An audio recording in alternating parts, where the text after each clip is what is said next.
Llegué tarde. Psicoanalistas con perspectiva desorientada. Paloma Castillo, Albana Paganini y Felipe Agüero. Bienvenidos a Llegué tarde, psicoanalistas con perspectivas desorientadas. Bueno, ha sido una gran semana. Salió humo blanco, habemus papam.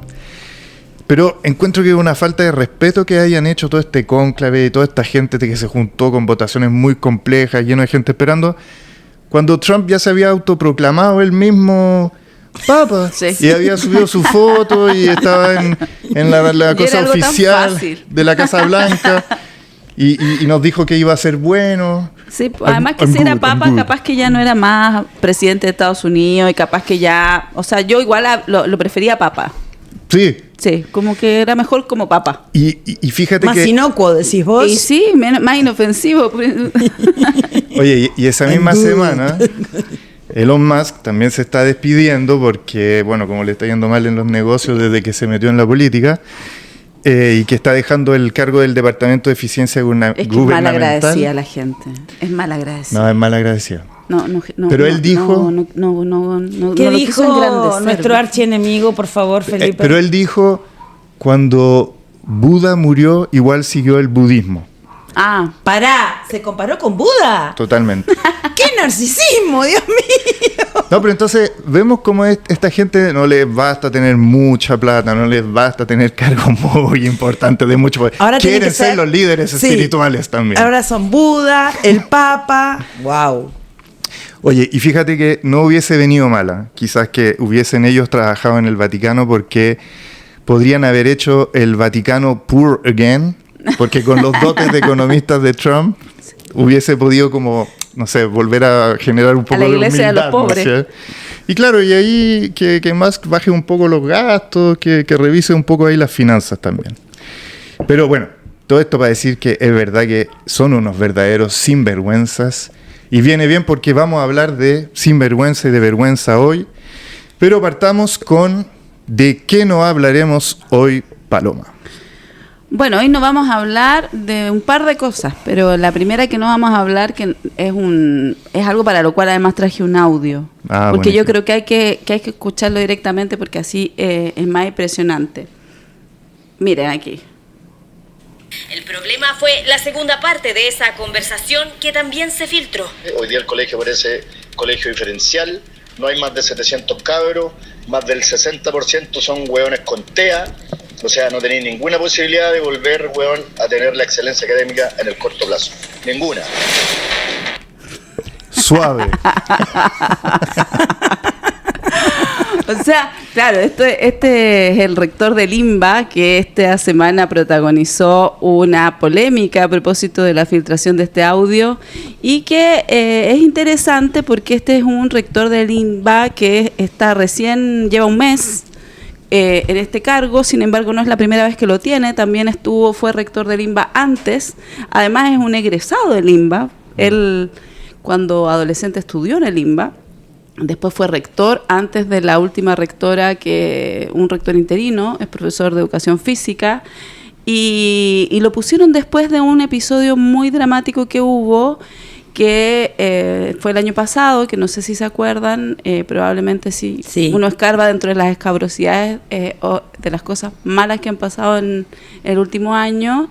El año pasado hubo una salida a la calle de una serie de estudiantes en el marco de una manifestación y algunas rejas estaban cerradas al parecer y se devolvieron estos chicos y entre medio se metieron al baño y lanzaron las molotov que tenían prendidas cerca de un bidón de benzina que estaba en ese lugar. El bidón explotó y hubieron chicos heridos con quemaduras de creo que hasta el 80% del cuerpo, o sea, como un accidente de magnitud que llevó nuevamente a sostener esta polémica de qué pasa con los colegios emblemáticos, qué pasa con la educación pública, qué pasa con el malestar de los jóvenes, qué pasa con la falta o de herencia o el cobijo de una organización que de alguna manera los chicos están haciendo cosas que son digamos como con apariencia y con modus operandi de protestas un poco más radicales, en un contexto, en una sociedad que definitivamente no está escuchando ni viendo con buenos ojos esas señales. Sí, a mí me causó cierta, por decirlo de alguna manera, cierta incomodidad y no las palabras del rector me parece que son bien inadecuadas para un rector. Es algo que hay que cautelar lo que se dice, pero me quedé pensando, no más allá de si del tema TEA en las aulas de clase o la cultura de la integración que tenemos actual, de la inclusión y la exclusión, donde parecería que hay cierta idea de ser todos de alguna manera excepcionales. La excepcionalidad es una demanda actual de los estudiantes en general y de los sujetos, ¿no? La excepcionalidad por distintas vías. Yo me pensé, me pensé. Ya empiezo. Ese es un lapsus, estás viendo tu especificidad. Me pensé como profesora, quiero decir, soy profesora. ¿Cuáles son las legalidades actuales para educar, no? ¿Cómo de alguna manera pensamos cómo vamos a educar? Porque en realidad parecería que en esta demanda de excepcionalidad, al final no estamos pensando en el futuro, sino en situaciones muy inmediatas. Y yo creo que la problemática de los profesores y de los adultos, me incluyo, es la inmediatez absoluta y la ausencia de un proyecto o de una institución que pueda instituir un ordenamiento o un proyecto donde uno pueda identificarse, ¿no?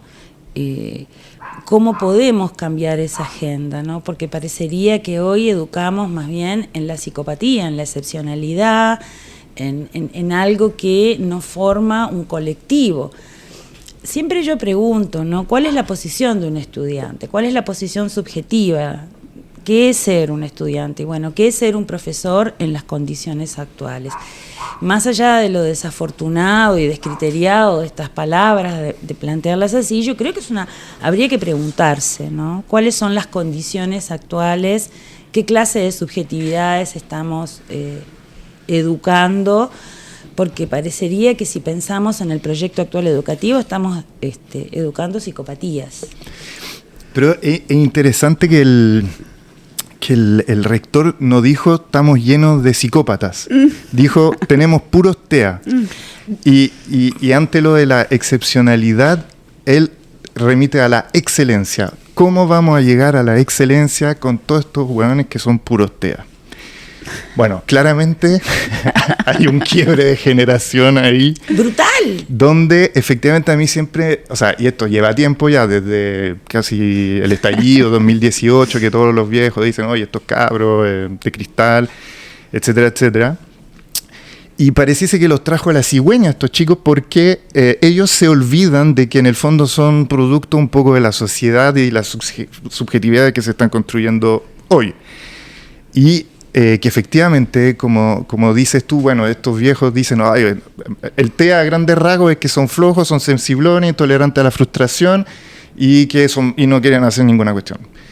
Y en realidad no se da cuenta de un poco algo que decías tú, Albana, que es que han conformado una sociedad con unas contradicciones tan brutales que al parecer estos cabros, que algunos serán TEA, otros se identifican con esa condición, pero que requieren de un cierto retraimiento y de una suerte de parálisis ante un mundo que parece muy exigente, y que lo es en realidad, es un mundo muy exigente, pero al mismo tiempo es un mundo que los invita a gozar de todos los consumos, que los invita a una libertad psicopática, que los invita a olvidarse de la responsabilidad tanto con el otro, pero también subjetiva. O sea, si el autocuidado en los chicos pasa a ser una cuestión súper complicada a veces porque parece que no hay rastro de esa relación con el otro o con uno mismo, pero por una sociedad que invita constantemente a estar pensando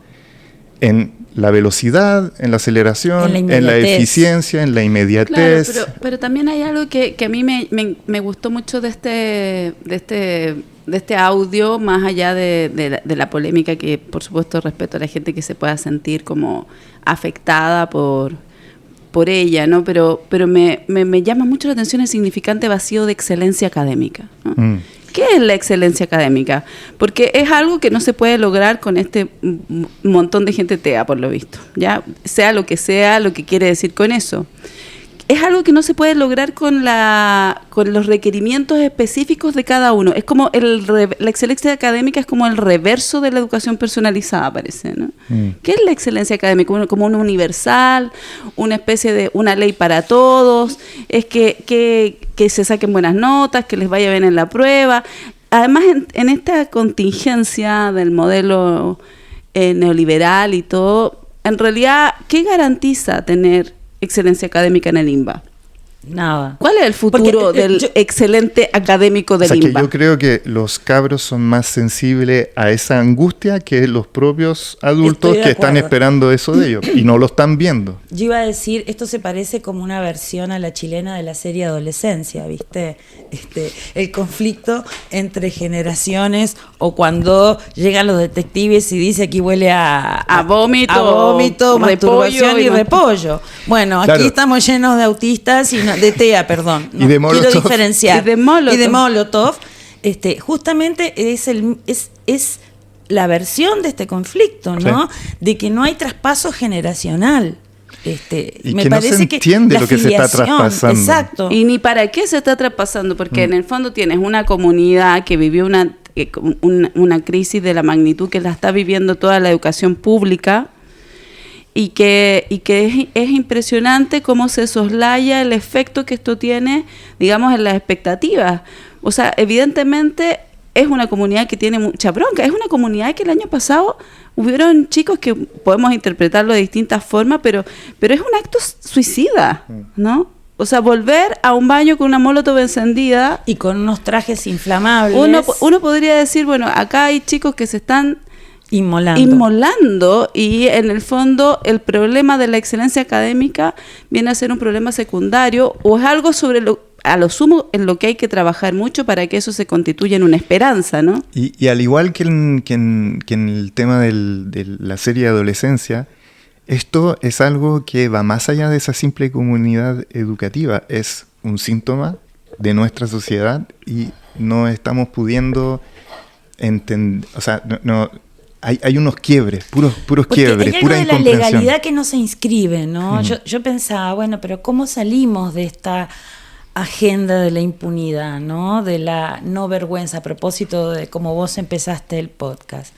Es imposible pensar en una transmisión generacional de cierto saber, de cierta producción de una legalidad posible, si no nos cuestionamos estos problemas primero, ¿no? Y si no nos cuestionamos una transmisión de un ideal, porque yo cuando creo que el significante excelencia académica es un ideal que no está inscrito en ninguna parte. O sea, ¿qué tienen que ver eso con los chicos del INBA hoy día, o con los del Instituto Nacional, Nada. o con los del Liceo de Aplicación, o con las del Liceo 1, o con las del Victorino, o sea, el Lastarria, o en fin, o sea, hay un montón de colegios que uno de los elementos que yo creo que es súper sintomático, porque son colegios emblemáticos. Yo por lo demás debo decir y confesar que yo estudié en el Liceo 1, por lo tanto yo soy parte de la tradición donde el tema de la excelencia académica tenía un significado en esa época, hace muchísimos años, porque es como el paleolítico.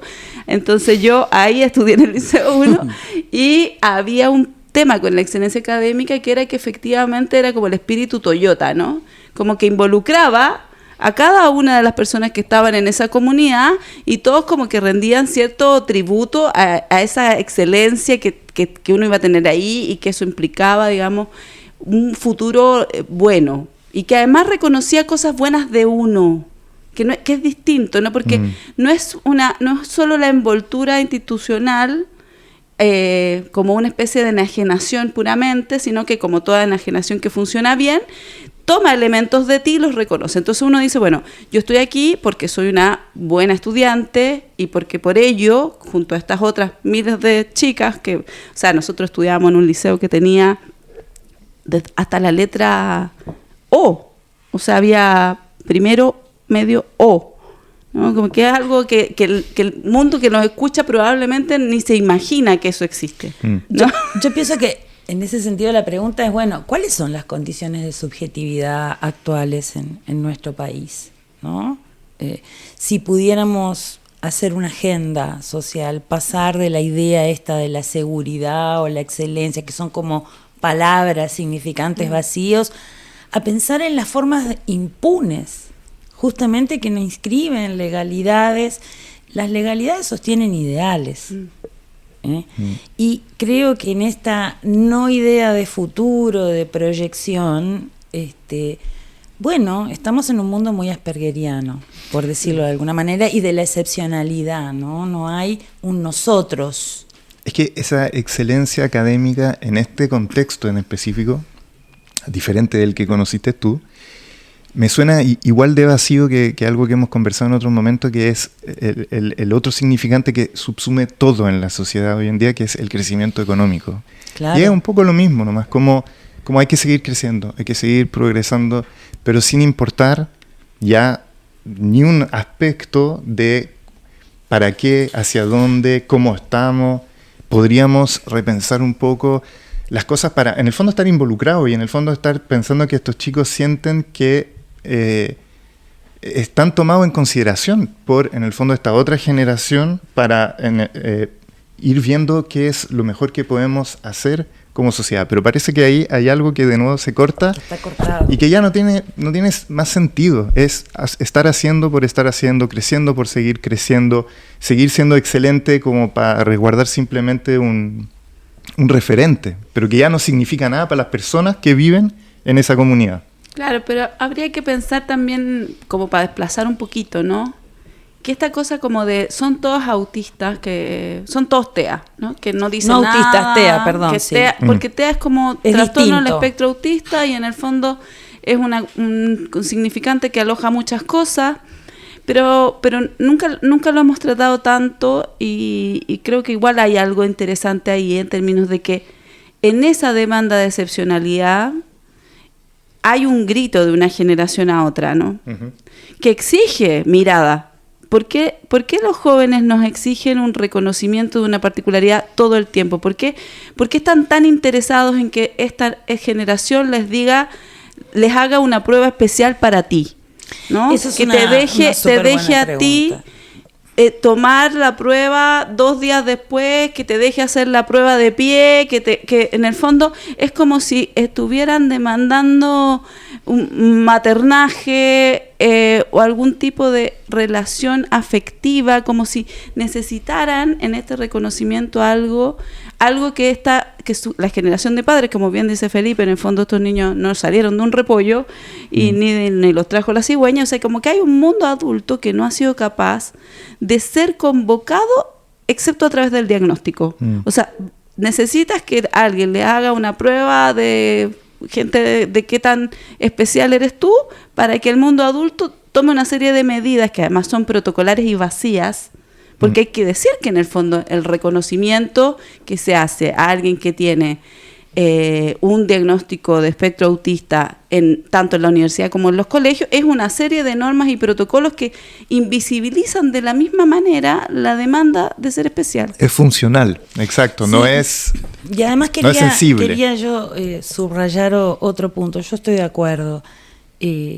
¿Por qué se busca tanta mirada, ¿no? A posarse en la mirada a través de estas construcciones actuales? Pienso que es una pregunta bien importante, pero además yo quería detenerme un poco en la reacción. Inmediatamente es, vamos a destituir, vamos a que salga fulano, que venga mengano, como si eso marcara alguna diferencia, ¿no? Porque tiene una apariencia pseudopolítica, porque no se discute el tema de fondo. O sea, distinto es que los padres, los estudiantes se reúnan, armen una asamblea, no solo para pedir la cabeza del rector, porque acá se soluciona pidiendo la cabeza del otro, casi como vamos a guillotinar en la plaza, muy gozosamente, pero no hay nada del orden de lo reflexivo en esto, ¿no? Y eso contribuye aún más a distanciar las generaciones, me parece.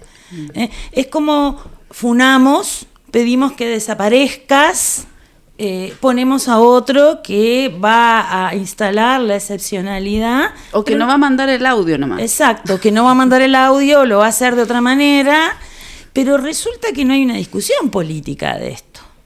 Claro, no solo no se discute, sino que tampoco se acompaña, ¿no? No. Es una cosa como del desecho constante de todos todos aquellos que dicen, hacen o expresan cuestiones que además internamente la generación también dice, ¿no? O sea, una generación harta de ser demandada al lugar de paternidad en distintos espacios. O sea, si en el fondo es verdad que esta ausencia de legalidad hace que el mundo docente tenga un fastidio profundo, porque está siendo demandada en un lugar en donde efectivamente no tiene por qué responder en ese lugar, ¿no? De acuerdo. Así que bueno, nada, pues, todos TEA. Nosotros también. Sí. Bueno, lo que tienen esos audios es que son sinceros, ¿eh? Sí. Entonces vale la pena escucharlo porque eso es lo que dice la gente de tras bambalinas. Lo que pasa que hoy en día la sinceridad se confunde con la desvergüenza, Sí, te voy a decir. Por eso es que lo traje Ese es el así problema, textual, porque yo creo que el tema es que es el entre desesperación y fastidio, ¿no? Sí. Como tú me estás pidiendo excelencia y yo te digo que aquí casi parecemos una escuela especial. Entonces, hay algo ahí de la honestidad que se cuela en esta cosa tan despectiva que por supuesto afectó a muchas comunidades. Oye, y bueno, ¿seguimos con otro tema del que no hablaremos o pasamos al concepto? Pasemos al concepto, no sé. Pasemos al concepto, Sí. porque íbamos a hablar del Papa. Pero ya se han dicho muchas cosas. Dicho un montón de cosas. Y además no sabemos mucho qué esperar. Sí. Aparte del nombre que elige, ¿no? Liga a una encíclica de trabajadores que podría ser interesante, aunque yo estuve mirando y si bien hay una reivindicación del derecho del trabajador, implícitamente también es un status quo porque es derecho del trabajador, pero también la defensa, obviamente, de la propiedad privada. Renovaron, estuve mirando y bueno, es proteja, que haya derechos, pero defendamos la propiedad privada. Bueno, entonces démosle un tiempo a León XIV. Vamos a darle un tiempo a León XIV. Démosle un tiempo y ahí lo involucramos. Lo involucramos en nuestro podcast. Sí, ahora vamos a hablar entonces de la microbiota, pero bueno, tengo entendido que un poco desde la neurociencia. ¿Eso nos va a hacer mejores personas, la microbiota? Sí. ¿Son palabras para ser mejores? Sí. Dale, sí, entonces. Sí, mejores personas. Le tenemos que preguntar a nuestra amiga S1. Sí, porque es algo del intestino y el cerebro. Oye, pero sí hay que decirlo, que la microbiota esté en relación a la neurociencia, porque si no te va a dar una cuestión simplemente de la tubería y nosotros queremos la novedad, Exacto, novedad de la lo tubería. Inédito, ¿no? El descubrimiento. Sí. S1, eres una psicóloga experta en salud mental y vas a hablarle a gente acerca de la importancia de la microbiota. Claro, empezaría explicando que la microbiota intestinal es un conjunto de microorganismos que viven en nuestro intestino y que desempeñan un papel crucial en la salud mental. Estos microorganismos influyen en la producción de neurotransmisores como la serotonina, que afectan nuestro estado de ánimo, el estrés y la ansiedad.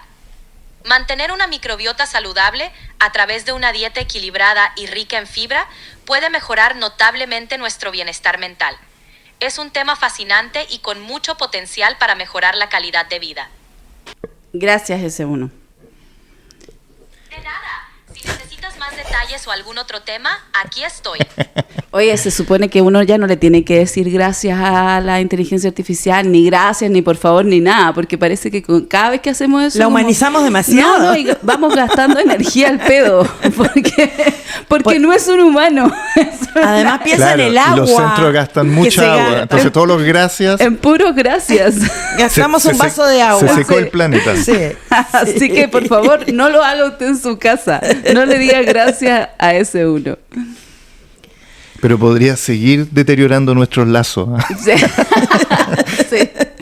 Sí, claro. Es como un ghosting, claro, pero ya a una otra edad. Es como asumir que ya no es necesario decir ni por favor, ni gracias, ni por favor, ni gracias. ¿Acuerdan de esa canción? Uno se la cantaba a los niños. Todo es un mundo mejor. Oye, bueno, ¿y qué les dice la palabra microbiota? A mí, maní. O sea, nosotros, Voy a ¿te tener acuerdas que que comer cuando más empezamos este sano? podcast vimos un reportaje bastante más osado en donde decían que el inconsciente estaba en el estómago, ¿no? Que en el fondo Freud se había equivocado, que había siempre tratado de encontrar el inconsciente o el aparato psíquico más bien en las neuronas, ¿no? En la neurología, que de hecho gran parte de su investigación tiene que ver con la neurología, pero que en realidad en el estómago viviría este aparato psíquico y por lo tanto uno tendría que cuidar mucho lo que come, y eso habilita un montón de cosas, ¿no? Como que en realidad como que yo siento que, bueno, ya hablamos de la cúrcuma, como que hay un conjunto de cosas que son el modo en que la gente, sobre todo sobre los 40 años, la gente se mete en tu forma de comer. Perdón, se mete en tu forma de comer, pero también uno sobre los 50, para decir, o sobre los 60, ya piensa mucho en lo que come.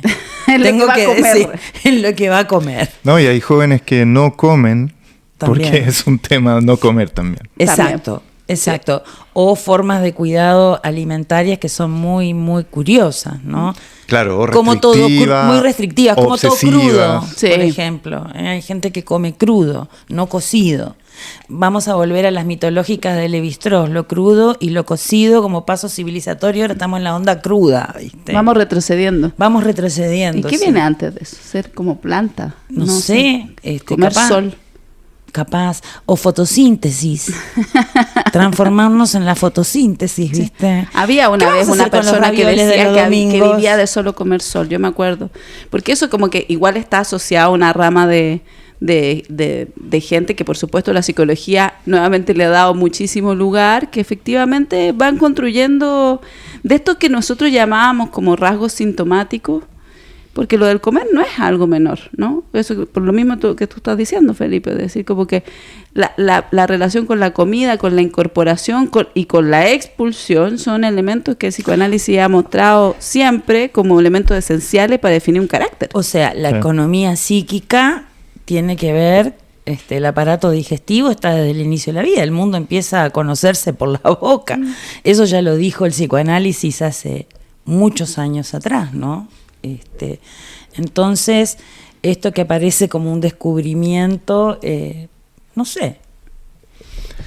O sea, yo creo que es una novedad en un espacio, en una disciplina que está constantemente buscando la novedad y que está también siempre muy estresada para poder encontrar nuevas maneras de poder dar a entender los males que las personas están viviendo. Ahora, claro, pasa siempre a ser un poco problemático cuando se piensa que ahí está únicamente la gran respuesta ahora a la depresión, a la ansiedad, y sobre todo que nos pica mucho a nosotros, que deja el lenguaje de lado, el contexto, la herencia, por ejemplo, las cosas que estábamos hablando antes. Pero igual no deja de ser interesante simplemente pensar cómo nuestra alimentación igual nos puede afectar, deteriorar o potenciar y no sé qué cosa. Está lleno de documentales en Netflix, en no sé qué, que hablan de todas esas cosas, pero igual cuando veo a los niños chicos, el acceso a los tipos de alimentos que tienen y además, como hablamos, chicos difíciles de frustrar, y que están permanentemente comiendo esa comida procesada, que antes no era tema porque no existía simplemente. Tú comías y lo que salía más o menos sin tanta transformación. Harto amarillo crepúsculo. Sí, pues, si teníamos amarillo crepúsculo en nuestros dulces en todos lados. ¿Cachai? Pero no había la transformación que hay hoy como para que la cosa que tú ingieras te llegue a la dopamina y te haga explotar el cerebro y te deje medio mono. Pero no tengo mucho más que decir. Yo creo que sería fantástico que efectivamente alguien hubiese logrado encontrar la raíz de todos los malestares en un órgano del cuerpo humano, ¿no? Claro. Bueno, sí, es que eso es un Pero poco eso ya siempre era el la sueño ilusión. de los griegos, Siempre ¿no? la O sea, ilusión, sí. esta ilusión siempre existió en la humanidad, ¿no? Pero es cierto que es bien curioso esta búsqueda de lo novedoso. Yo más que hablar de la microbiota y qué sé yo, de la kombucha. La kombucha está también, de moda la grandes kombucha. cosas. Hay que tomar kombucha, es asquerosa. Yo la Sí, probé. yo la encuentro horrible, pero a Tengo los que niños decir que les es una- gusta también. Ay, a mí no me gusta, es asquerosa. Porque pero ahora bueno. hay niños que les gusta el brócoli y todas esas cosas Sí. que son como Sí. emblema del Sí, de, es de- cierto. de la maña infantil. Sí, Ahora no sé. Y el repollo, ¿viste? Ya cuando mis niños eran pequeños, un día en un cumpleaños me acuerdo haberle dicho así a un niño como que quería algo más y ya habíamos sacado toda la chatarra posible del cumpleaños. Entonces le dije, mira, lo único que tengo es brócoli. Ya, me dijo. Y se hizo una fila de niños que comían brócoli para mi total desconcierto. Bueno, yo pensaba clínicamente que cuando un niño muy pequeño, justamente, no el brócoli, pero otros sabores muy bizarros que se pedían, me llamaba poderosamente la atención, ¿no? Solo come repollo, con 1 año, 2 años, solo repollo. No es un gusto, ¿verdad? El repollo es un gusto adquirido a posteriori. En fin, ¿qué decir? Hay un montón de cosas que son propias de la distinción. Yo creo que la relación a la comida es algo que habla muchísimo de la cultura, en términos de cómo va incorporando cuestiones que no tienen nada que ver con lo nutricional, ¿no? Si lo curioso de esto es que esto igual se ancla, la idea de la microbiota se ancla en un real efecto físico, Sí, claro. biológico, probado. Claro. ¿no? No tiene que ver con la nutrición y menos con el placer y el gusto, ¿no? Exacto. O sea, cada vez más. Es que eso me parece bien interesante en relación a la alimentación. Hay un afán cultural de desarmar el encuentro de la comida con el otro, de disfrutar los ravioles del domingo, decía yo hace un rato, comer algo rico, el placer de la comida parecería que cada vez más se va esfumando, ¿no? Hay que tomar muchas vitaminas, microbiota, hongos, kombucha. Es una nueva ingeniería. Es una nueva ingeniería de la alimentación que elide toda posibilidad de placer. Vos te comías un plato de ravioles los domingos en Uruguay y empezabas a pensar en lo que amasaba la abuela, en cómo se hacía el tuco. En fin, no tiene nada que ver de pensar en la ingeniería de la comida, ¿no? Eso parecería que hoy nos haría mal. Bien. Yo creo que pasamos a nuestro tema que hoy día es, Felipe, La vergüenza. la vergüenza. Bueno, empezamos hablando de los sinvergüenzas, ¿no? De nuestro antihéroe, marveliano, nuestro enemigo número 1, Elon Musk, Donald Trump, Milley, donde lo que uno ve es que se dicen cosas públicamente impensables y se ponen fotos impensables, o sea...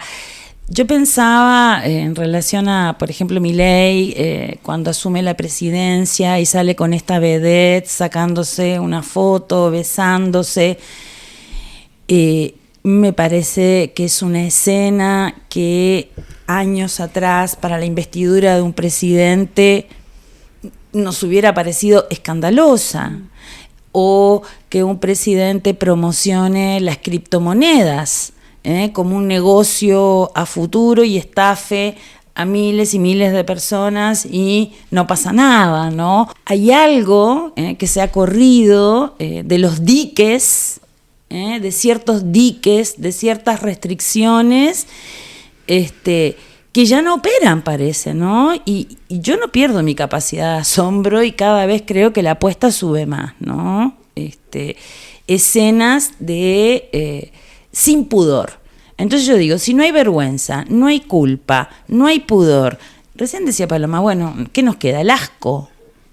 Pero capaz que el asco también va a desaparecer. Entonces ya no hay diques. ¿Qué diques hay? Claro, es verdad que se piensa, claro, en ese paso de la sociedad de la culpa y el castigo, del acatamiento y la transgresión, que cuando uno ve la gente votar por los políticos y saber que están votando claramente por personas que han a veces traspasado la ley, que han sido corruptos, que han hecho... y que no importa nada. Y si pasáramos del asunto de la culpa y ahora estuviésemos en un eje vergüenza sin vergüenza, es un eje interesante porque lo que se mide ahí es la grandiosidad o la mediocridad del yo. Eso Exacto. Es lo que importa. Se desplazan, digamos, ese otro regulador de la culpa que tiene una relación distinta con el otro. Acá es como grandiosidad, mediocridad. Y la vergüenza es o sea, parece que es algo que tiene que ver como un regulador igual del lazo social, pero que pareciese ser distinto. Igual se busca una distancia y cuando uno ve los polos, los grandes polos de una persona muy vergonzosa, por ejemplo, que lo lleva al aislamiento, al silencio, a la inhibición. Eso podría ser más inhibitorio, lo que Freud llamaba la inhibición. Claro, el retraimiento, la recriminación sobre sí mismo. El otro polo es como la explosión del yo, donde ese sinvergüenza tiene que serlo todo, toma todo el espacio, demasiado espacio, y anula al otro. Y hay un ejercicio político ahí que se pone en juego en la sinvergüenza. Pero lo que me parece interesante también, y que creo que lo estamos viendo, por ejemplo, con la supremacía blanca, o cuando Bifo habla de estos trabajadores avergonzados y furiosos, es que la vergüenza, una de las consecuencias que puede tener cuando no es la inhibición, es la furia narcisista. Es esa Exacto. ira destructiva que busca volver a tomar una posición. Y creo que eso, como decís tú, la sinvergüenza la vemos con Trump, pero también en los seguidores vemos ciertos de esos rasgos. O en Twitter. O sea, que es decir cualquier cosa al otro, ¿no? No hay otro, no hay un... Porque la vergüenza implica el reconocimiento del semejante también. Y en este yo tan inflado, tan agrandado, el semejante diferente se borra. Porque yo creo que la vergüenza es un problema también intersubjetivo, tiene que ver con la relación al otro, con cierto cuidado.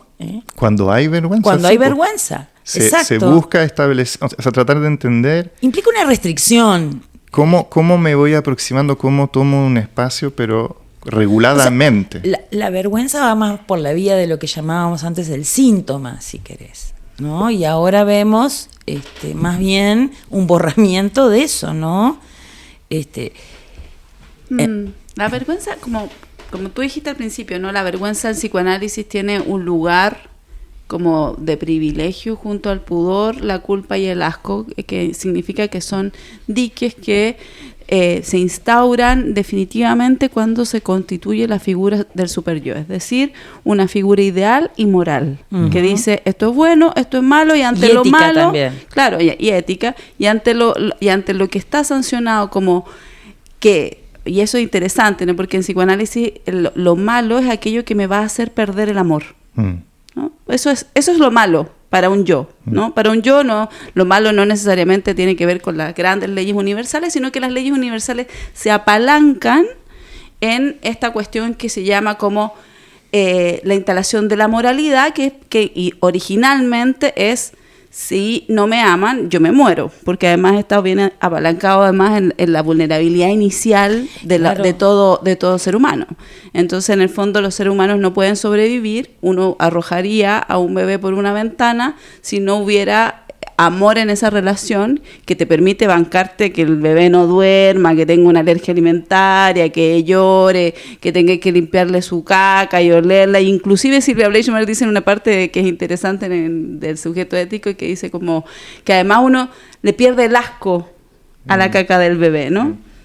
Es cierto eso. Bebé. Se puede tener asco en la caca del otro, pero no en la caca de la propia cría. De la propia cría. Y eso implica, digamos, algo del orden del amor. Que se suspende algo a propósito del amor, y ese amor permite que esa cría humana pueda sobrevivir. Entonces, la pérdida del amor es tremendamente relevante para un ser humano, porque eso también es un principio de sobrevivencia. ¿Y qué es lo que ocurre cuando se instala la figura superyoica? Es que en el fondo lo que queda demarcado son algunas razones por las cuales yo podría perder el amor del otro, ¿no? Es eso. Y la vergüenza es en el fondo un tipo de alarma que dice, bueno, esto que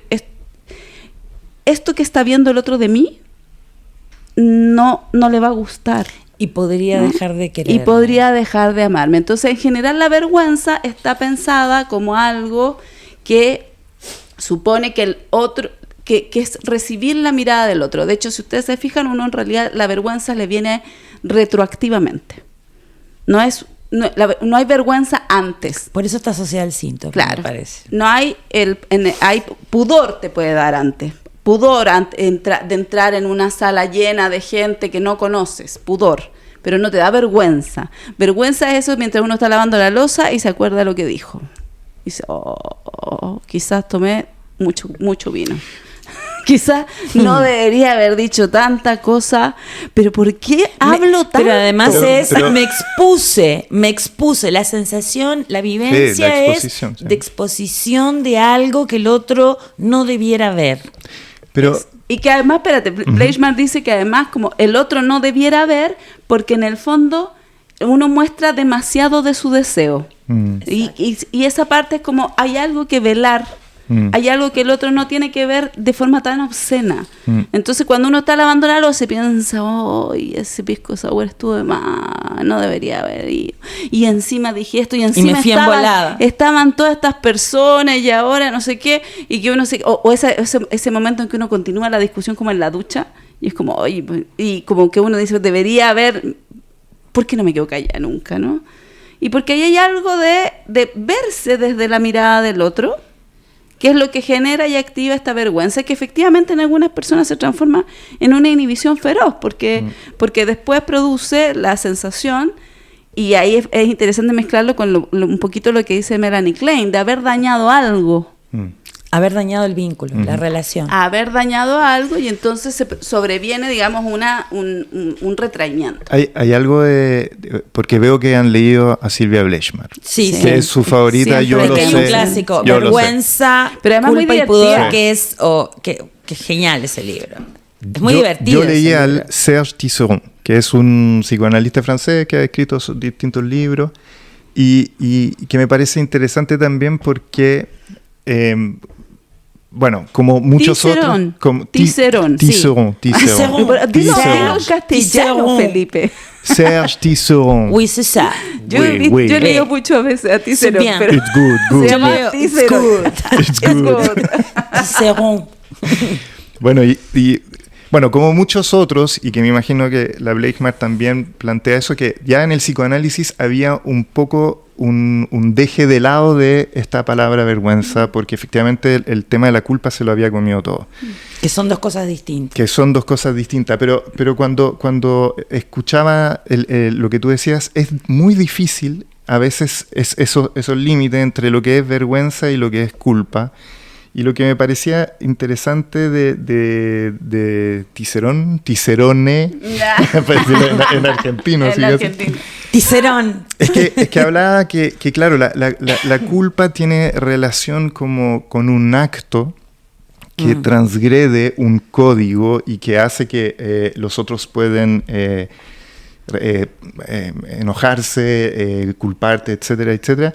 Pero me parecía interesante que él trae también el tema de que la vergüenza tiene que ver más bien con el ser, o sea, que llega a tal punto de una profundidad que toca casi a tu condición humana. Si tú eres avergonzado, o sea, y bueno, eso lo vemos mucho en las redes sociales con la funa, la humillación, es que en la vergüenza, cuando uno quiere avergonzarte socialmente, es matarte, no Exacto. es culparte o llevarte a juicio, es venganza. Porque además la culpa está restringida, como vos decís, al acto. Claro. Esto va al sujeto, Sí. o a lo que representa el sujeto, al yo, ¿no? Así, quedás cancelado.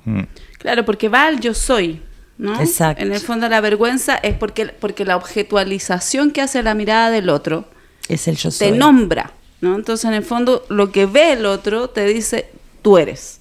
Y ahí en esa interpelación, eso que la mirada del otro te muestra de ti, produce este efecto un efecto muy, muy distinto al de la culpa, porque la culpa está mucho más ligada al trauma, ¿no? A la fantasía de parricidio y a otras cosas, en el fondo. Es quedar adherido a eso que el otro vio y que uno no quería mostrar. Claro.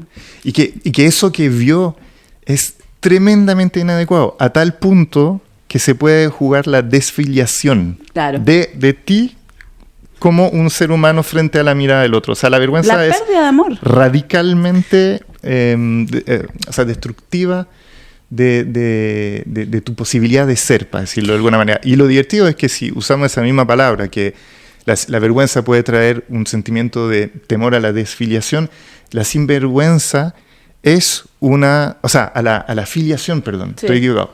Si la vergüenza, el miedo... Calmaciónate, Felipe. Calmaciónate. No, espera, voy a respirar. O sea, la sinvergüenza... Yo no sé qué comiste hoy día, hay una ¿viste? desfiliación. Tu microbiota. Comí carne. ¡Oh! Pésimo para la microbiota. ¿Y tomaste kombucha? No, No, obviamente tomaba que no. Ese es el problema, Obvio que tomó Felipe. Por suerte que estoy tomando agüita ahora. Sí. Manzanilla.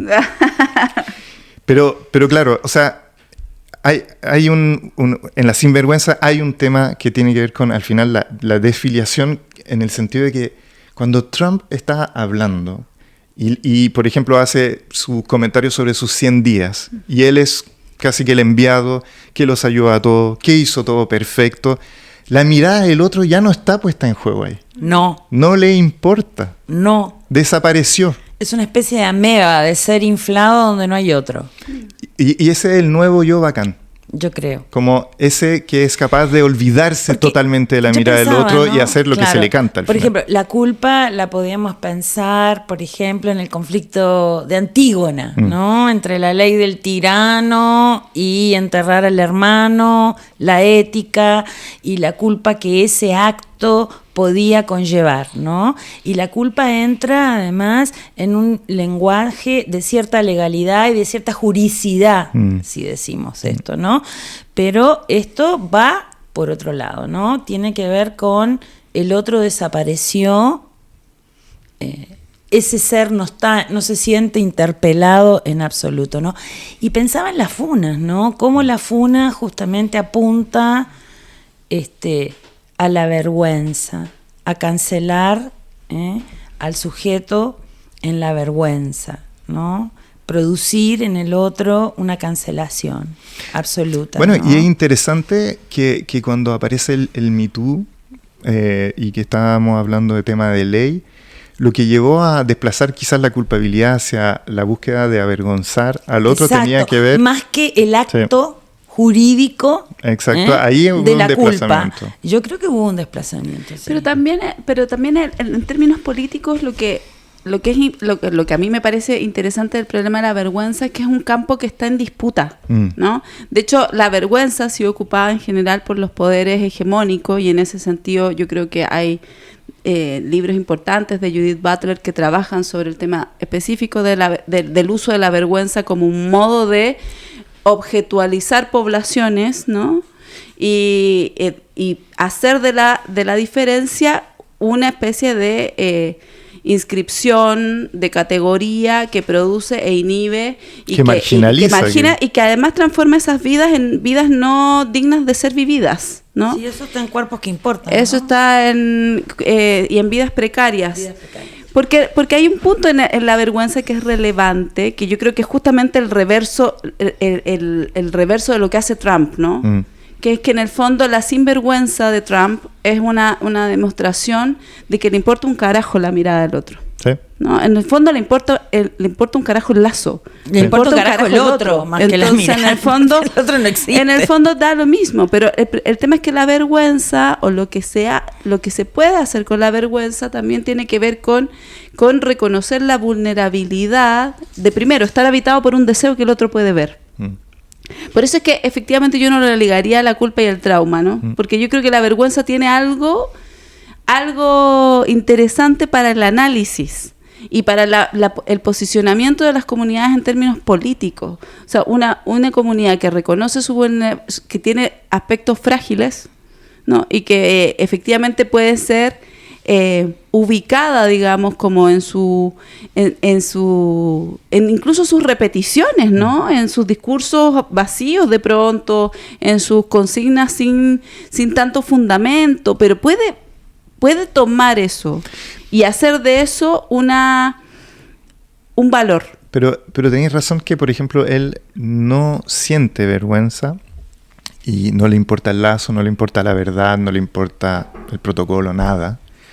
Pero usa la vergüenza porque en Make America Great Again lo que en el fondo hay es una afrenta al narcisismo nacional de ese país que se siente haber sido avergonzado por otros y que ahora tiene que recuperar su gran gloria, su gran narcisismo en el fondo profundo de ese país, que tiene que ser mejor que los otros, que tiene que ser el más grande, que tiene que ser el que domina y toda esa cuestión. Y es muy impresionante cómo efectivamente él no está ahí con ellos, pero usa Claro, pero es que ese discurso para poder generar una operación. O sea, siempre se ha ocupado sobre que ciertas comunidades, los comunistas son una vergüenza, ser comunista es vergonzoso, ser homosexual es vergonzoso, ser lesbiana es vergonzoso, ser negro es vergonzoso, ser indígena es vergonzoso.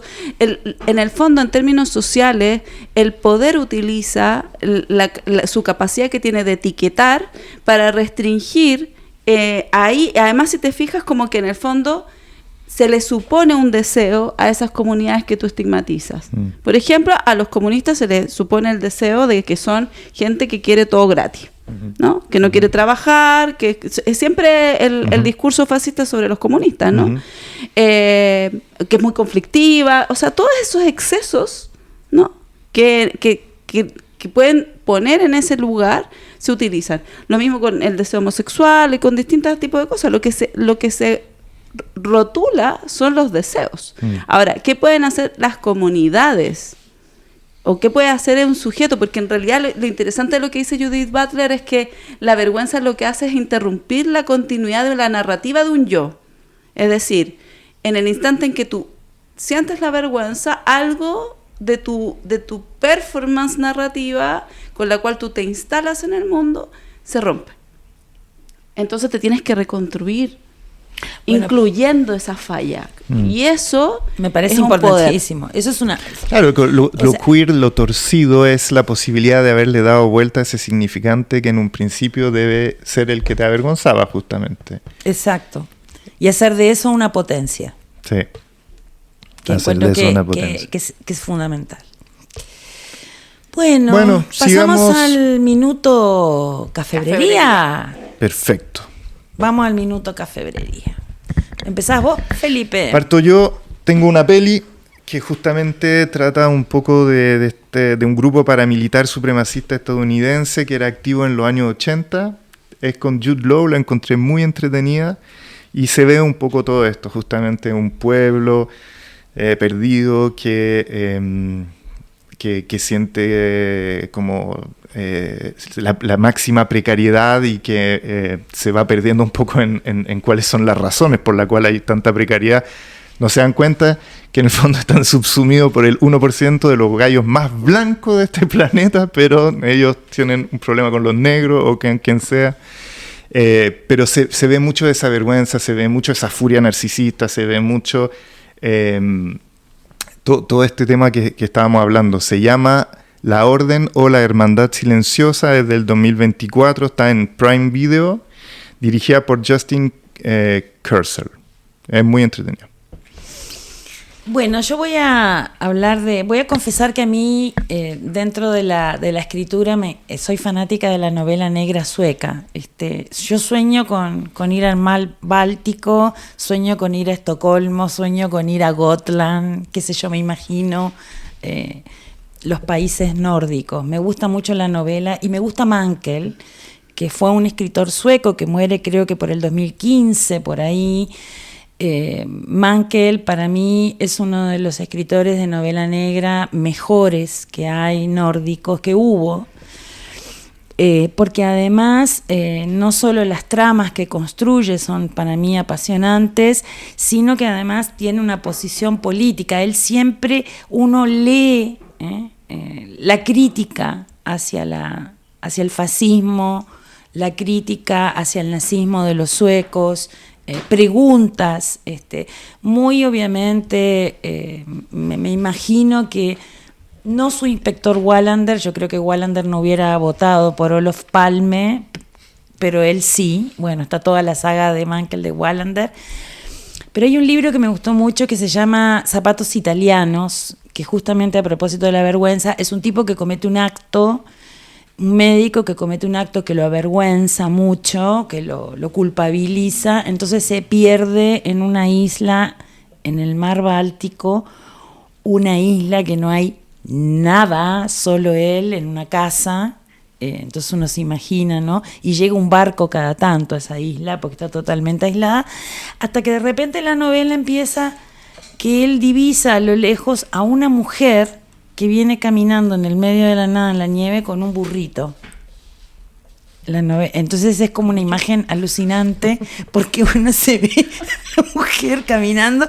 Yo me imagino toda la escena y este tipo medio ermitaño. Bueno, es su ex mujer y ahí empieza la trama de Zapatos Italianos, una novela genial, y que después la continuidad es Botas de lluvia suecas.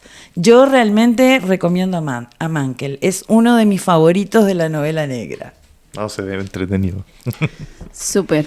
Mira, yo voy a recomendar hoy día un libro que se va a presentar el miércoles 14 en la Cafebrería. No sé si van a alcanzar a escuchar esto antes o van a escuchar esto mucho después, pero sepan que este libro va a haber copias en la Cafebrería porque se reeditó en Chile por una editorial chiquitita que se llama Atmosféricas.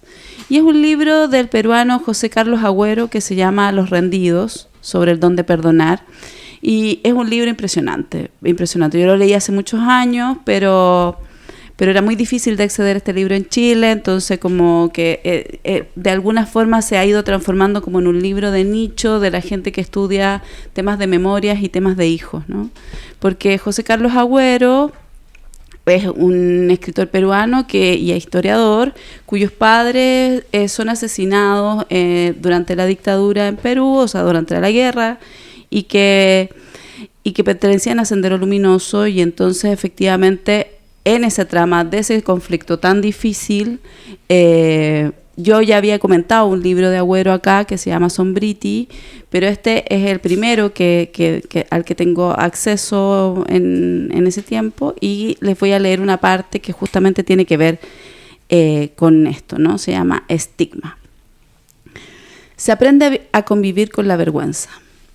Tener una familia que para una parte de la sociedad está manchada por crímenes, que es una familia terrorista, es una realidad concreta, como una silla, una mesa o un poema. La vergüenza se va aprendiendo. Se vive de formas muy distintas.